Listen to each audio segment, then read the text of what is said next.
Assalamualaikum warahmatullahi wabarakatuh. Kami dari Padepokan 35 dengan anggota Retno Dwi Pangesti, Degi Irawan, Virginia Adhadita Mahaputri, Dede Hartanto, dan Aswarina Syarotujana akan memaparkan mengenai ekonomi kreatif di masa pandemi.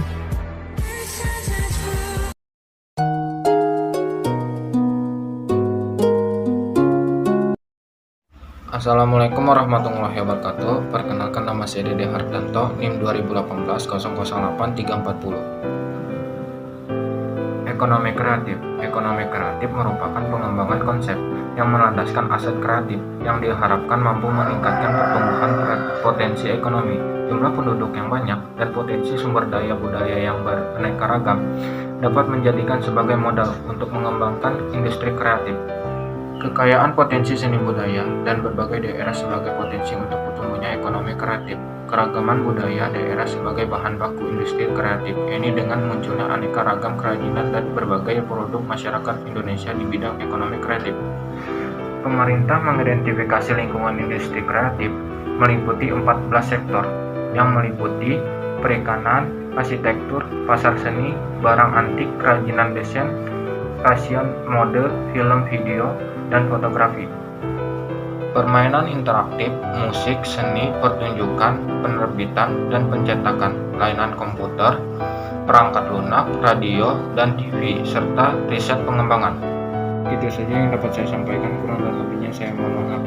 Assalamualaikum warahmatullahi wabarakatuh.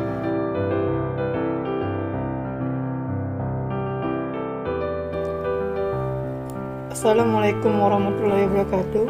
Salam dan bahagia. Perkenalkan, nama saya Degi Irawan dengan NIM 2018-01-0002 dari Padepokan 35. Upaya meningkatkan ekonomi kreatif.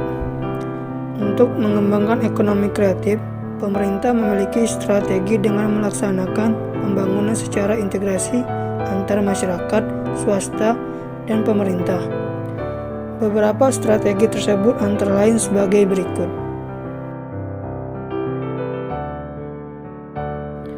Menyiapkan insentif untuk memacu pertumbuhan industri kreatif berbasis budaya.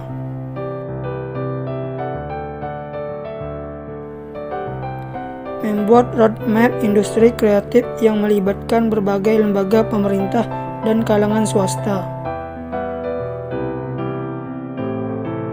Membuat program komprehensif untuk menggerakkan industri kreatif melalui pendidikan, pengembangan sumber daya manusia, desain, mutu, dan pengembangan pasar.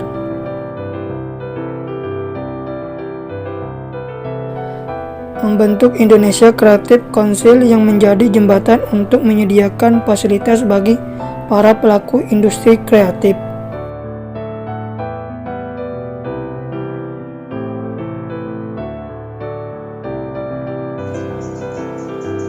Perkenalkan, nama saya Retno Dwi Pangesti, NIM 2018-008439, Prodi Manajemen Padepokan 35. Di sini saya akan membahas mengenai gerakan yang dilakukan untuk membangun ekonomi kreatif.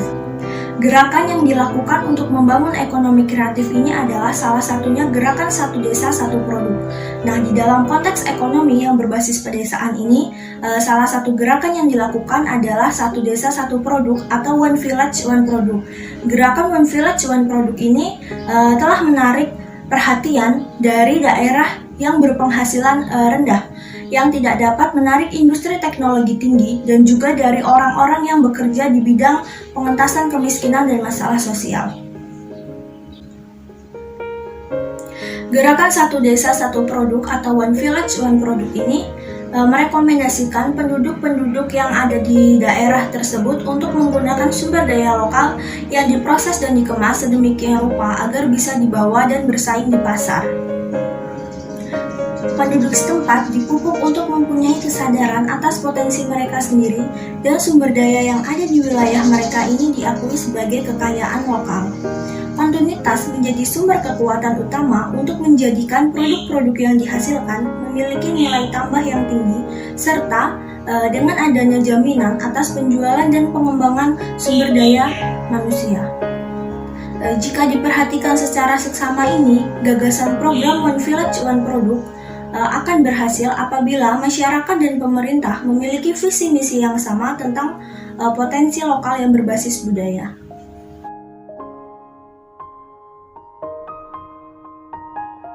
Assalamualaikum warahmatullahi wabarakatuh, salam dan bahagia.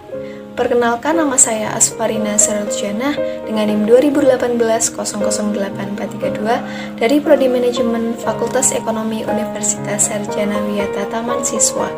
Baik, di sini saya akan melanjutkan penjelasan dari teman saya. Di sini saya akan menjelaskan tentang 2 cara mengetahui potensi desa yang paling penting yang harus dilakukan oleh setiap desa. Di sini caranya itu adalah cara yang pertama yaitu adalah melihat secara langsung kondisi sumber daya alam. Nah, salah satu cara mengetahui potensi desa itu adalah dengan cara mengamati secara langsung kondisi desa. Dan dengan begitu kan kita bisa melihat nih, kalau mengamati secara langsung bisa melihat, oh ada potensi nih yang bisa dikembangin di desa. Kalian bisa dengan terjun langsung ke lapangan atau berkeliling. Nah, potensi desa itu bisa meliputi pertanian, pariwisata, olahraga, dan sebagainya.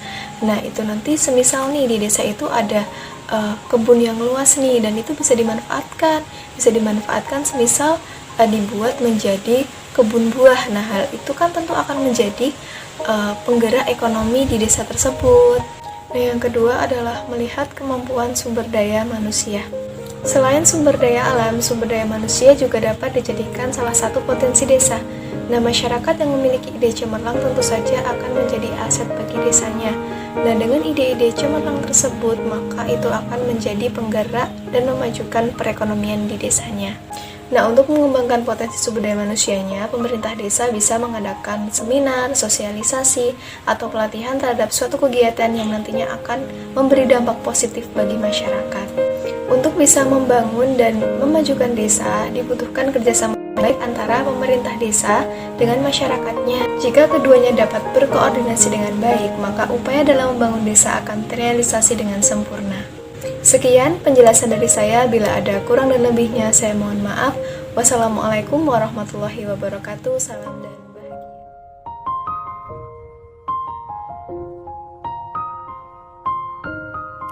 Assalamualaikum warahmatullahi wabarakatuh. Perkenalkan, nama saya Virginia Adhadita Mahaputri, NIM 2018-008417 dari Padepokan 35, Prodi Manajemen Fakultas Ekonomi Universitas Sarjana Wiyata Taman Siswa Yogyakarta. Di sini saya akan menjelaskan mengenai manfaat, hambatan, dan cara mempertahankan ekonomi kreatif di masa pandemi.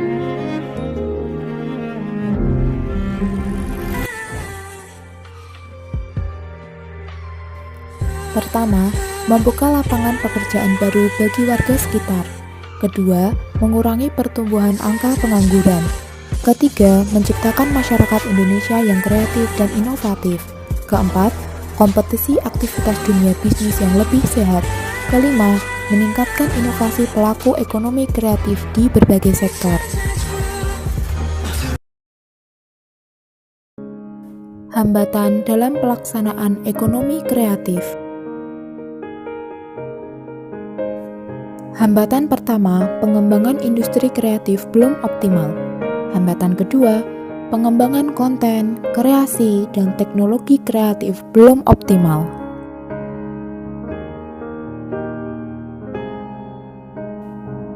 Hambatan ketiga, kurangnya perluasan dan penetrasi pasar bagi produk dan jasa kreatif di dalam dan di luar negeri. Hambatan keempat, lemahnya institusi industri kreatif. Hambatan kelima, minimnya akses pembiayaan pelaku sektor ekonomi kreatif. Hambatan keenam, pengembangan sumber daya ekonomi kreatif belum optimal. Kedua, cara mengelola ekonomi kreatif selama masa resesi karena pandemi. Cara pertama, pelajari kembali target pasar. Produk ekonomi kreatif Anda mungkin boleh sama, tetapi target pasar bisa berubah selama masa resesi. Alasannya adalah banyak orang yang kondisi ekonominya juga berubah. perlu waktu untuk beradaptasi dengan kondisi ekonomi yang baru. Maka dari itu, tidak ada salahnya untuk mempelajari target pasar Anda sekali lagi. Hal ini bisa bermanfaat di masa pandemi COVID-19, karena Anda bisa mempromosikan bisnis Anda dengan tepat sasaran.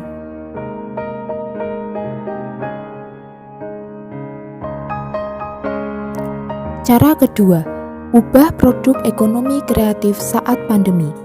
Untuk cara berikut ini, tentunya bisa saja menghabiskan waktu yang cukup banyak dan memerlukan dana yang banyak. Namun, mengubah produk bisa menjadi solusi yang tepat di masa resesi. Tidak perlu mengubah total, cukup sesuaikan dengan protokol selama pandemi COVID-19 agar pembeli merasa puas dengan produk Anda. Misalnya, penjual kopi merubah produknya menjadi cold brew sehingga bisa dibeli dan diminum kapan saja tanpa harus mengunjungi kedai kopi. Perubahan produk ini disesuaikan dengan kebutuhan pasar dan tentunya tetap mematuhi protokol yang berlaku.